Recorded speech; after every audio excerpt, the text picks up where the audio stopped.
Boa tarde, amigos. Hoje a nossa videoaula número 20. E o tema da nossa abordagem hoje, tipos de frases. Antes de mais nada, vamos explicar o porquê da escolha desse tema. Não foi uma escolha aleatória. Houve uma razão que nos parece justa, né? Seguinte, na medida do possível, conforme prometido lá na nossa videoaula de apresentação desse projeto, nós deixamos claro que iríamos nos esforçar ao máximo para que a apresentação dos conteúdos dessas nossas videoaulas obedecesse a um encadeamento de tal forma que ficasse evidente o elo entre o assunto dado na aula anterior com relação ao assunto objeto da videoaula subsequente. E assim temos procurado seguir, e essa ordem de apresentação temos procurado seguir. Se não, vejamos.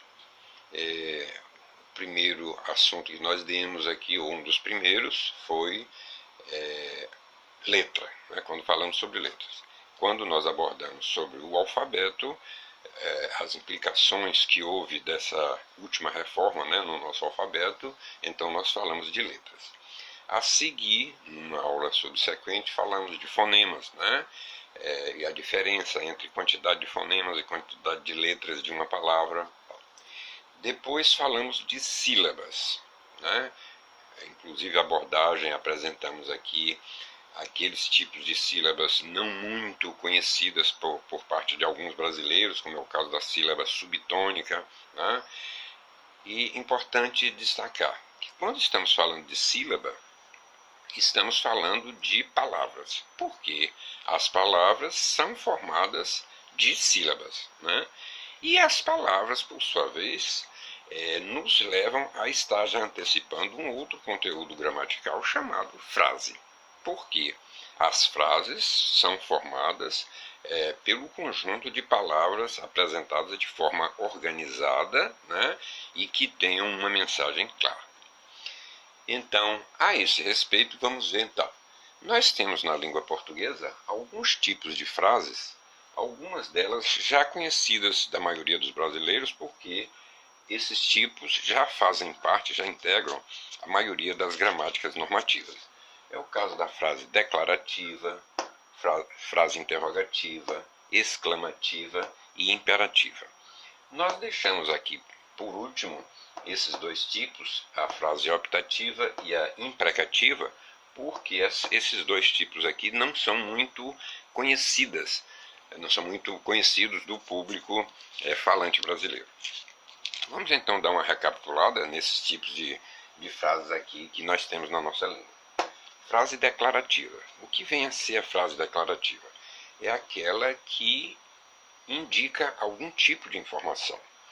E esse tipo de informação tanto pode ser em sentido afirmativo como em sentido negativo.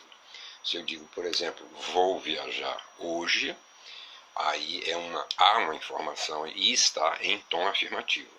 Ao contrário, se eu disser não vou viajar hoje, apesar de continuar presente a informação da minha não viagem, mas a informação, mas aí já está no sentido negativo. E está no sentido negativo porque houve o emprego de uma palavra que caracteriza a negação. Não. Né? Então, numa frase que empregar normalmente o não, ninguém, nada, quase sempre é uma frase declarativa negativa. Vamos ao segundo tipo. Frase interrogativa. A frase interrogativa é aquela frase que introduz ou inicia uma pergunta. Na nossa língua, há duas maneiras de formularmos uma pergunta. Então temos a forma interrogativa direta, que é aquela em que a frase termina com um sinal de interrogação. Por exemplo, quando eu digo, onde você mora? Interrogação. Então aí, porque a frase terminou com um sinal de interrogação, é uma frase interrogativa direta. Mas há uma outra forma de também se formular uma pergunta sem necessariamente precisar empregar o sinal de interrogação. Observe esse exemplo. Diga onde você mora. Diga onde você mora. não houve emprego aí dessa frase do sinal de interrogação. Mas essa é uma frase interrogativa também, do tipo indireto. Como é que a gente sabe que é uma pergunta? Simples. Se eu digo, diga onde você mora, se eu tirar a palavra diga, o que vai sobrar na frase? Onde você mora. Ou seja, é a pergunta formulada de forma indireta, ok? Depois vamos ver a frase exclamativa. A frase exclamativa é aquela que vem sempre impregnada, né? Carregada de algum tipo de emoção de quem vai usar esse tipo de frase. Ela pode exprimir alegria, pode exprimir admiração, surpresa, né? Enfim.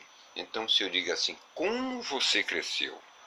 Aí é uma frase exclamativa, porque está bem claro aí um intuito admirativo, né? Ou surpresa, né? Pela aparência dessa pessoa a quem estou me referindo. Depois vamos ver a frase imperativa. A frase imperativa é aquela que indica sempre algum tipo de ordem. A ordem na língua portuguesa pode se apresentar de duas maneiras. Ou uma ordem tácita mesmo, direta, ou uma ordem sob uma capa de pedido. Então, se eu digo assim, saia daqui, aí é uma frase imperativa que está exprimindo ordem mesmo, né? Já se eu digo, por favor, saia daqui, repare que continua a mesma intenção da frase imperativa normal, ou seja, indicando a ordem. Só que, por eu ter utilizado a expressão por favor ou por gentileza, aí continua sendo imperativa, mas uma imperativa indicando pedido ou recomendação. Vejamos agora a frase optativa. A frase optativa vem a ser aquela que exprime algum tipo de bom desejo, né? Então, se alguém vai viajar, na hora da partida, eu digo, bons ventos te levem, boa viagem, retorne logo. Repare que nesses três tipos de frases aí há uma manifestação clara de bom desejo para esse meu interlocutor. E agora vamos ver a frase imprecativa. Não confundir com a frase imperativa, porque, conforme dito, a frase imperativa indica ordem. A imprecativa vai indicar o quê? Indignação, revolta ou um mau desejo. Então, se digamos que eu vá bater um prego na madeira e ao invés de acertar o prego, acerta o dedo, normalmente a gente diz um palavrão, né? Tipo, droga, né? Então, esta frase, droga, aí com sinal de exclamação, está indicando uma indignação, uma raiva, né? Revolta. Também se eu disser assim, eu quero mais é que você morra, dane-se, são frases que indicam um mau desejo. Portanto, uma frase imprecativa. Desejaria pedir, antes de concluir essa nossa apresentação, um minutinho aí das suas atenções, para fazer um pequeno reparo aqui com relação a uma passagem da nossa videoaula anterior, a de número 19. Naquela videoaula nós falávamos sobre o tio, ou diacrítico de nasalização. E lá afirmávamos, e aqui reafirmamos, que o tio não faz parte da lista dos acentos. Os únicos acentos existentes, depois da última reforma, são o acento agudo, o acento circunflexo e o sinal de crase. Mas voltando lá à nossa apresentação. Então, tentando ilustrar a ideia do que é o diacrítico de nasalização, usei um termo que não caiu bem. Então é esse o motivo dessa nossa correção. Lá eu disse, o diacrítico de nasalização é aquele acentozinho que nós colocamos naquela sílaba para indicar a tonicidade ou o som fechado. Então ali onde eu falei é aquele acentozinho, esqueçam a palavra acentozinho, e no lugar de acentozinho considerem, é aquele sinal, né, aquele sinal gráfico que colocamos sobre uma sílaba para indicar sua nasalização ou som fechado, ok? Fiquem com Deus e até o nosso próximo encontro. Tchau.